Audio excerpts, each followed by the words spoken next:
How do you imagine a physics laboratory? Of course, it looks nothing like the clinic. So you can imagine that it is challenging to take something which has been developed in a laboratory to the hospital. In this video, this is what we are going to talk about. How do you take something which is developed in the laboratory from the bench to the bedside? So how do we make these things into something relevant?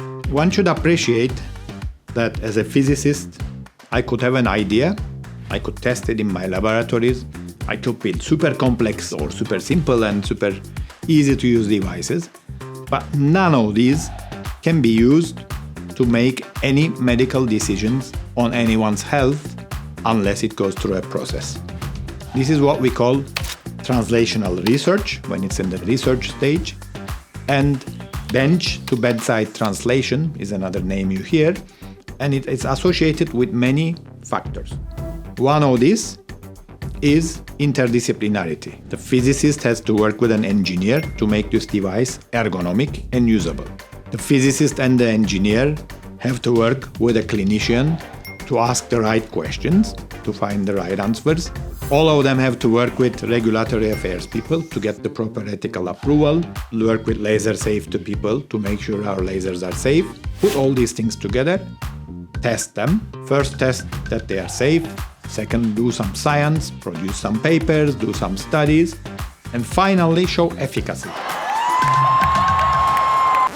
Efficacy is when you show that when somebody takes an action based on the information we provide, it actually reduces costs, saves lives, makes better outcomes, etc. in the medical field. None of this is simple. It's also transsectoral. The academic sector has to work with the healthcare sector, who has to work with the legal sector, who has to work with the industrial sector. In doing this, there's also a lot of paperwork, a lot of testing, retesting, fitting into regulations, standards. And when you do something novel, something for the first time, what's interesting is sometimes you need to make your own standards as well. That means everybody else has to agree with you that they are important, they are the correct ones to do, and reach that point. So all our work involves large collaborations between disciplines, between sectors. All these things have to come together. You have to think about them. It takes many years to do this, but it's quite interesting and fascinating with a potential heavy impact. Our dream is to see these devices become commonplace in hospitals and clinics. We hope that in this video, we have given you a flavor of how we are trying to achieve this dream.